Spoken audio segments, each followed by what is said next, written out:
Hello, everyone. Welcome to another episode of Torah's Practical Wisdom.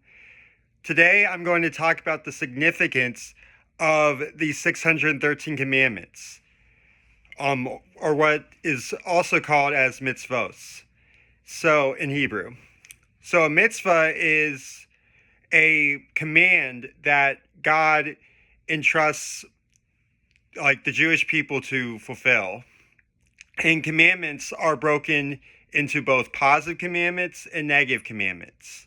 A positive commandment is something along the lines of you need to do something, whereas a negative commandment is on the lines of that you need to not do something, and that if you do it, you violate the commandment. So an example of a positive commandment would be observing the Sabbath, whereas an example of a negative commandment would be not to violate Shabbos. And those are just examples. So the Torah actually specifies that there are 248 positive commandments and 365 negative commandments. And it's brought down through Hazal in various sources such as the Zohar and Makos 23b, as well as the Shlah Kodesh, that the 365 commandments, they represent the 365 veins in the human body, and the 248 positive commandments, they represent the organs in the body. So why is this important? So hear me out. When we learn about in the Torah with regards to Jewish people going out of Egypt, one of the things that God says is that if you follow the commandments, that he won't put all the maladies that he inflicted upon Egypt, and that God will be your healer. So we all know that we have a human body, and we have different organs that do different things. And if one of those organs is not working, or if a vein is not working, it affects the whole body. The same thing applies to the commandments. A person could be observant some commandments, but not others. And even in such a situation, he doesn't feel right. He doesn't feel right because when something else is off, then it affects the other limbs. And what makes it really tricky is we know from Pirkei Avos that a mitzvah leads to a mitzvah and a avera leads to an avera. So we know in America there's a huge obesity epidemic. People are addicted to sugar, they're addicted to food, and people say they need to lose weight, or else they're not going to get better. But even so, people can't seem to find a way. And even with weight loss drugs like Ozempic, there are many people who experience adverse reactions because when the body reacts in a quick way to lose fat, then it affects other things like your hair. In fact, you mentioned in CNBC that a lot of people are losing hair because of taking these drugs. And we know that when someone has sugar, it releases a dopamine effect, and a person wants to eat more sugar, and he wants to eat more food, and he just leads himself down a path of progressively getting worse. Whereas someone who eats healthy, he exercises, he could be overweight, but the constant growth mentality of losing 1 pound after another pound after another pound makes a difference, and the person is a changed person. The same thing applies to mitzvahs in the actions that we do, as well as our thought and in our speech. When we don't do what we're supposed to, when we speak gossip, or when we lie to other people, when we're not honest, when people don't treat the Sabbath with sanctity, we might say, I can do whatever I want. There's nothing going on here. But the Torah is teaching us something. If we see it in our own lives, that when we don't take care of our body goes out of whack. Similarly, when we don't take care of our soul goes out of whack, and depending on the deeds that we do, it has more of an effect than others.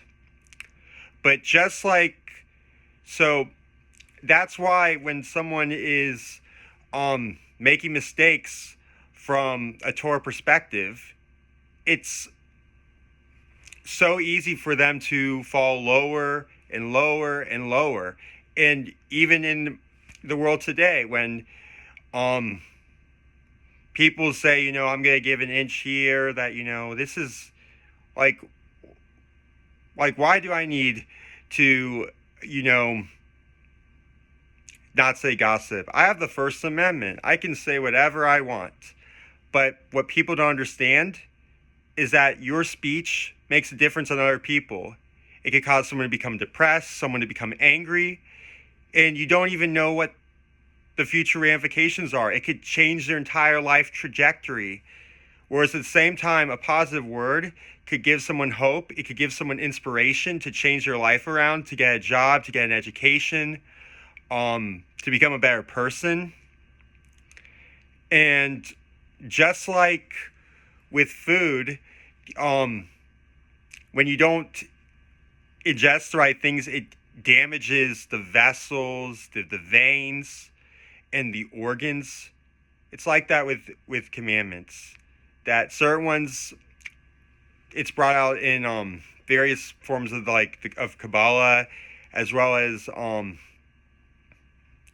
in the Jewish tradition, that certain mitzvahs represent certain organs and certain commandments represent certain veins.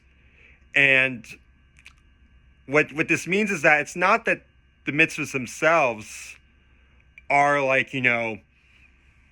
those particular things. It's that the mitzvahs are the antidotes for those veins, for those organs. And when you ignore doing a positive commandment, or when you violate a negative commandment, it basically builds up damage. It builds up plaque in those particular organs. But the Torah has an answer. It's called tshuva, and it's called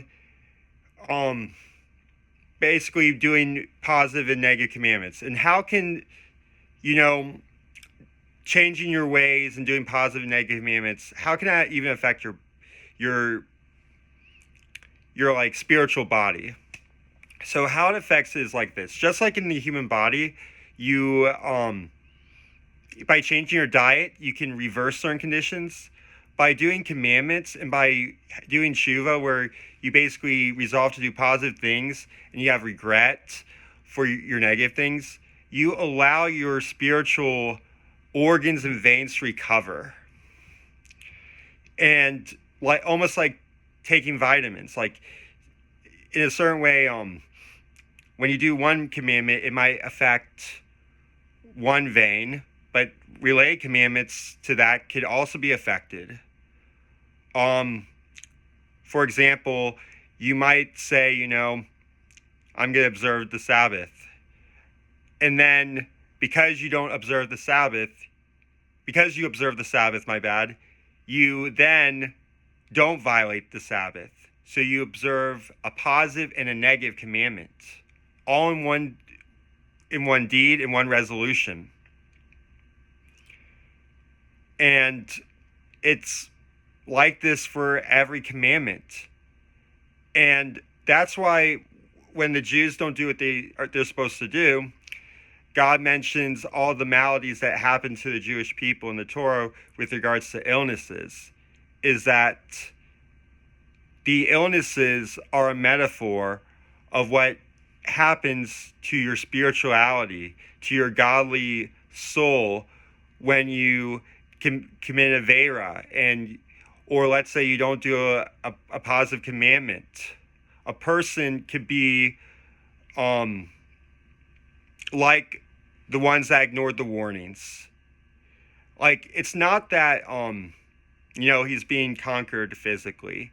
It's that a person can, from a spiritual perspective, he's basically under siege, and he's basically sick. He doesn't even know that he's sick, and he just chances it to happenstance. But God is basically sending this person a message, and that's why with certain wicked people, it's very hard for them to do tshuva. Even the Tanya talks about it, that there are some people that are so wicked that basically their heart controls their mind. In Hasidus, we talk about moach shalat shebelev, that the mind can rule over the heart. That as someone with an intelligent soul, everyone possesses this. That basically you can choose whether or not to do something or to not do something. And I think this is a big reason why when a person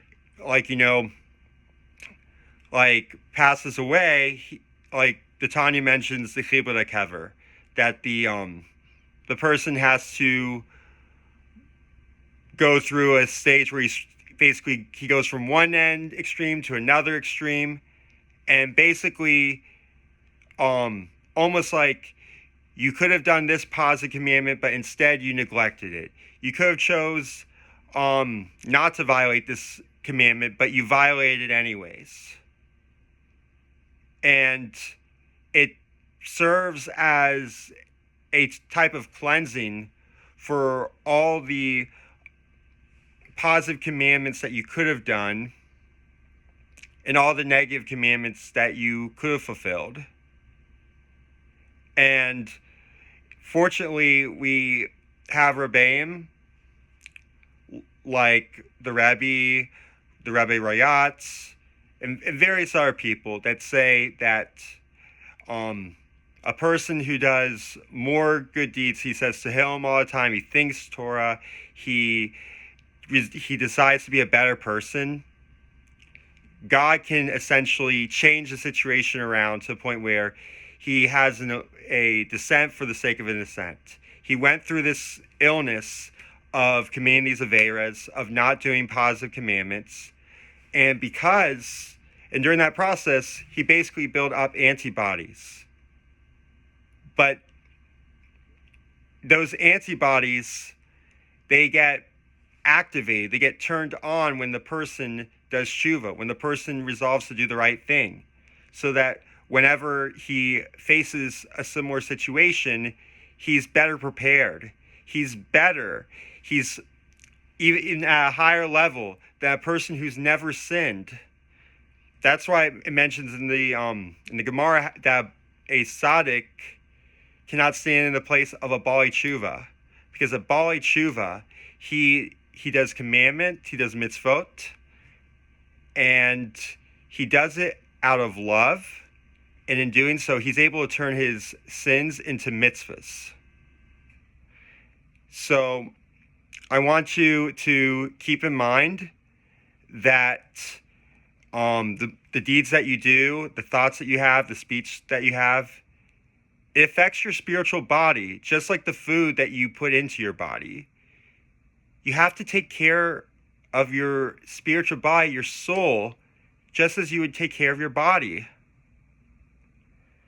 So thank you so much, and I hope you enjoyed this session.